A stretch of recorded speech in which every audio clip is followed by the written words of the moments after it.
બાજુવાળા સંપર્ક કાકાની છોકરી જો, બોલો કે એમાં જ નાપાસ છો. હું જો 12મા ધોરણનો છોકરો ભણવા નહોતો જતો, કારણ કે ટેવ વહી ગઈ, 2 વર્ષ સ્કૂલે ગયા જ નહીં, એટલે એનો પપ્પો ખીજાણો. 12મું ધોરણ છે, 12મું 2 જ વાર આવે.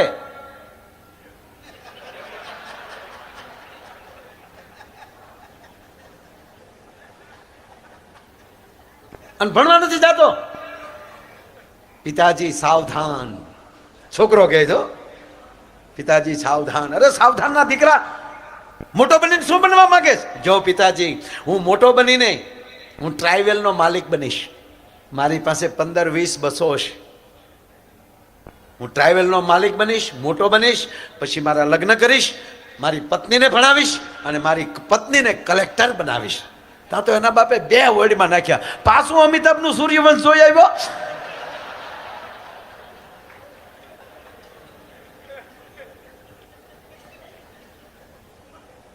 એમાં 12મા ધોરણનો છોકરો ભણવા નહોતો જતો,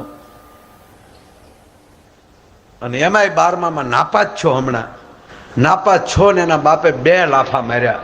નાપાસ છો, બાજુવાળા સંપર્ક કાકાની છોકરી જો, બોલો કે એમાં જ નાપાસ છો. હું જો બાપ શોક વાતું છે, બાપુથી ને આવા ધંધા શીખવાડજો.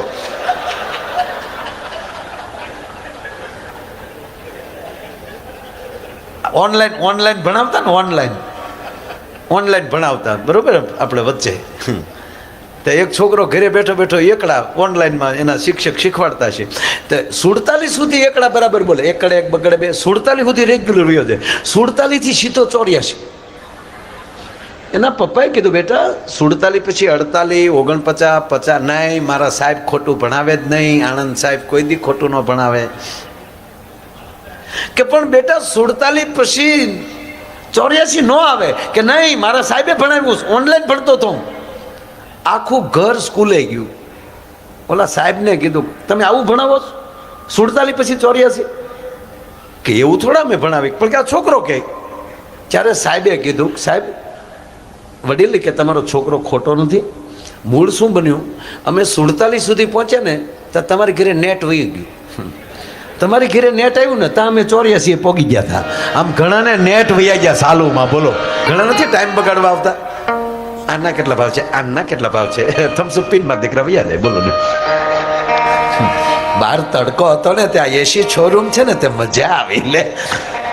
કંઈક મફતિયા ફરે બજારે એ તારો રોક. એ ભાઈ હરખું હમણાં માલવા જો માઈક.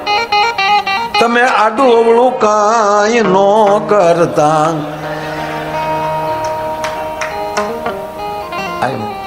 માઇક છે ને એમાં એટલા બધા વોલ્યુમ હોય, એટલા પ્લેનમાં પાયલોટ પાસે ન હોય. એમાં સહેજ આમ ફરી જાય ને તો માયાભાઈને બદલે માયા બેન બોલતા હોય એવું થઈ જાય.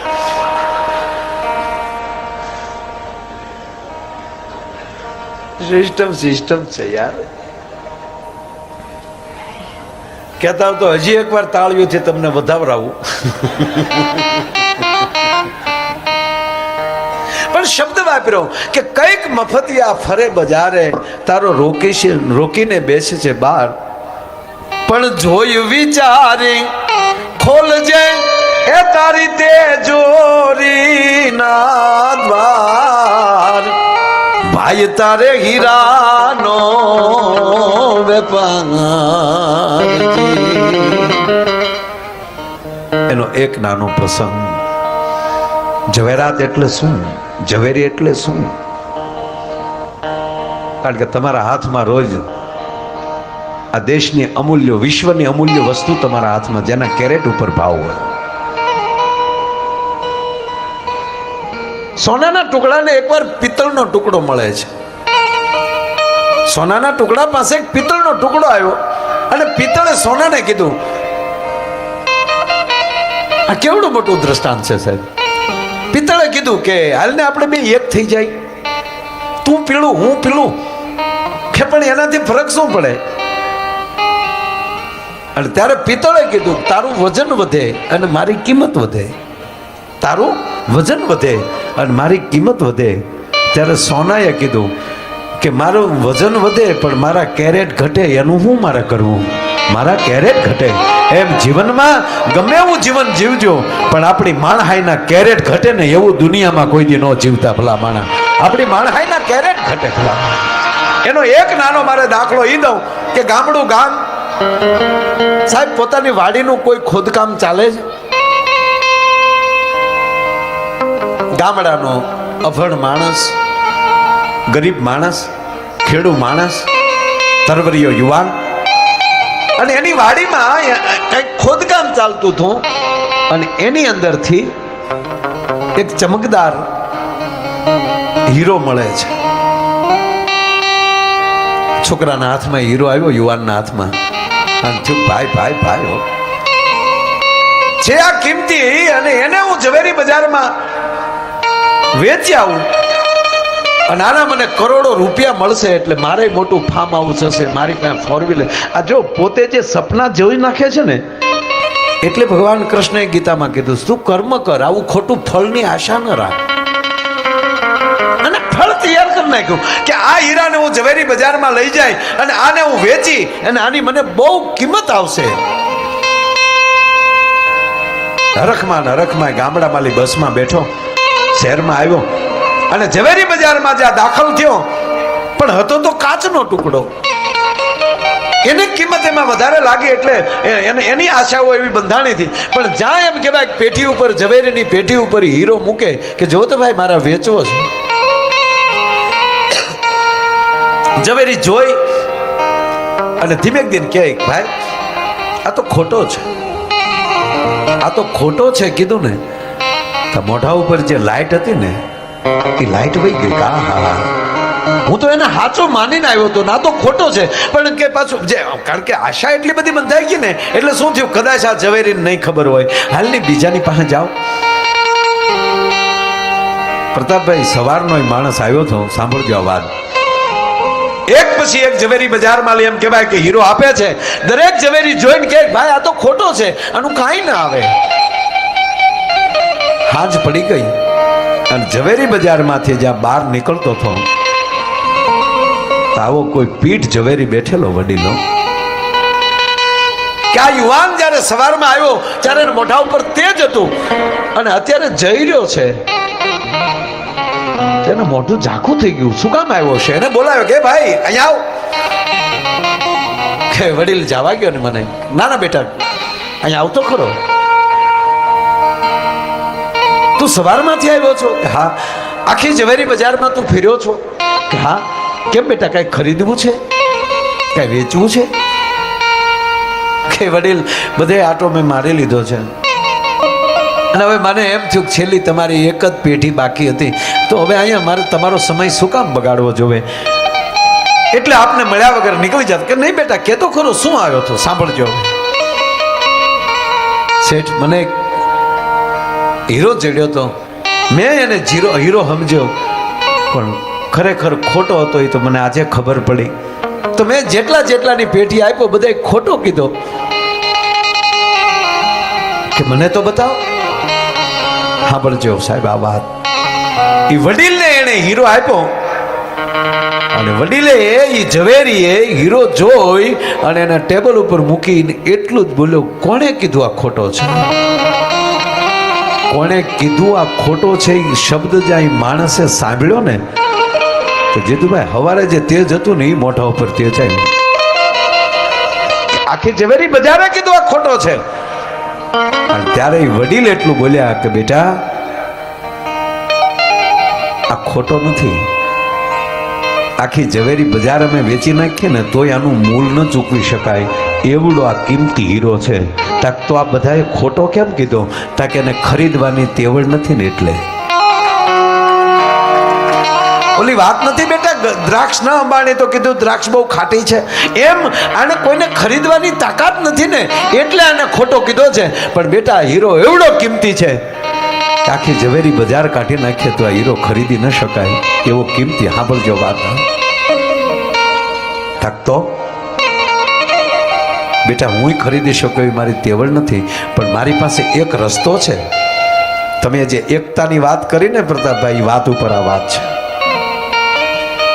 મારી પાસે એક રસ્તો છે કે શું, આ લે તિજોરીની ચાવી, તારી હાથે મારી તિજોરી ખોલ, ઈ તિજોરીમાં તારા હાથે આ હીરો મૂકી દે અને પછી ચાવી તારી પાસે રાખ અને તું મારી ભેગો વી આવ, મારી સાથે જોડાઈ જા. આપણે બે સાથે, મારે માણસની જરૂર છે, હું એકલો છું, મને વૃદ્ધાપો આવી ગયો છે, પણ તું મારી સાથે રહે અને હું તને આ બધું શીખવું, મારો ભાગીદાર થા, મારી ભેગો રહે. અને પછી જ્યારે હું આ હીરો ખરીદી શકું એવડી તાકાતવાળો બનીશ ત્યારે હું તારા હીરાની કિંમત ચૂકવી અને એ હીરો હું ખરીદી લઈશ. ટૂંકી વાત લઉં, છોકરો એની સાથે જોડાણો અને ધીરે ધીરે ધીરે ધીરે કરતા એમ કહેવાય કે જેમ પોતાના બાપને ભૂલવાડે એવો પ્રેમ આ વડીલે આપ્યો, લાગણી આપી અને પાર્ટનર તો છોડો પણ પછી બેયની એવી કંપની બની કે વર્લ્ડનું કોઈ કેપિટલ સિટી બાકી ન હોય કે ત્યાં એનો શોરૂમ ન હોય. આવડાય મોટી એની એમ કહેવાય જ્વેલરી બની. હવે આને બરોબર બુઢાપો આવ્યો છે અને આ જે યુવાનને ભેગો લીધો હતો ને સાહેબ, એ તો ખેતી કરનારો હતો અને એને ભેગો લીધેલો ને આવો ગુરુ આવો મળી ગયો અને એને એવડો એની અંદર એમ કહેવાય પારંગત બનાવ્યો. હવે તો આખે આખી પેઢી આ ચલાવે છે યુવાન. હવે એ આધેડ ઉંમરનો થઈ ગયો અને એમાં એક દી બન્યું છે એવું, એક હીરો આવે છે અને આ યુવાન એમ કહે છે કે ભાઈ આના 1 કરોડ રૂપિયા થાય. ત્યારે ઓલા વડીલને થયું કે હવે છેલ્લી પરીક્ષા છોકરાની કરી લઉં. કીધું બેટા અહીં લાવતો, આના કેટલા કીધા? 1 કરોડ. વડીલે જોઈ અને કીધું પરફેક્ટ કિંમત બરાબર હતી, પણ આને વિશ્વાસ છે કે નહીં, પોતાની કળા ઉપર ભરોસો છે કે નહીં, એ તપાસવા માટે કીધું બેટા લાખ રૂપિયાનો છે, આના કરોડ ન હોય. આવી રીતે કરીએ તો એટલી ઊંચાઈએ પહોંચ્યા ને તો નીચે પડતા વાર ન લાગે. બેટા આ 1 લાખની કિંમતના હીરાને તે 1 કરોડ કીધા. આવી રીતે પેઢી ન ચાલે બેટા. અને જેની પાસે તૈયાર થયો હતો, જેનો ગુરુ એમ કે આના 1 લાખ થાય, કરોડ ન થાય, અને કહેવા ગયો સાહેબ, યુવાન એ વડીલને પગે લાગીને એટલું કીધું કે વડીલ માફ કરજો, હું તો ધૂળમાં રહેનારો માણસ હતો, તમે મને અહીંયા બેસાડ્યો, પણ આપની કૃપાથી મારી દ્રષ્ટિ કોઈ દી ધોખો ખાય નહીં, માફ કરજો, લાખ નહીં આના કરોડ જ થાય. કહેતા હોવ તો તમારી ભેગો રહું, નહીતર હું તો જે રીતે આવ્યો છો એ રીતે આલી વયું જવાની મારી તૈયારી છે, પણ હું હવે ખોટું નહીં બોલું, આના કરોડ જ થાય. એક દુહો છે ને, મહારાજાના મુંગટનો એક હીરો ખરી ગયેલો અને દાસી છે એ પોતા કરતી હતી રાજમહેલમાં, એ પોતા કરતી હતી ને એમાં હીરો એને બરોબર રસ્તામાં એમ એના મકાનમાં રૂમમાં પડેલો રાજાના મુંગટનો, એટલે જો વાંકી વળીને લેવા જાય તો કોક જોઈ જાય, એટલે દાસીએ પગમાં તળિયે અડાડ ચોંટાડી દીધો અને પગ ઢસડતી ઢસડતી બારી વહી આવી અને બહાર આવીને હાથમાં હીરો લઈ અને ઝવેરીની દુકાને ગઈ અને ઝવેરીને કીધું કે આના કેટલા થાય? એટલે ઝવેરીએ હીરોય જોયો ને બાઈ નહીં જોઈ કે ઓહો આવો કિંમતી હીરો આ બાઈના હાથમાં આવ્યો ક્યાંથી? એ એક દ્રષ્ટાંત છે ને, આના હાથમાં આવ્યો ક્યાંથી? આને શું ખબર પડે? એટલે કિંમતી હીરો હતો તો એ ઓલા પેઢી એટલે શું કીધું ખબર?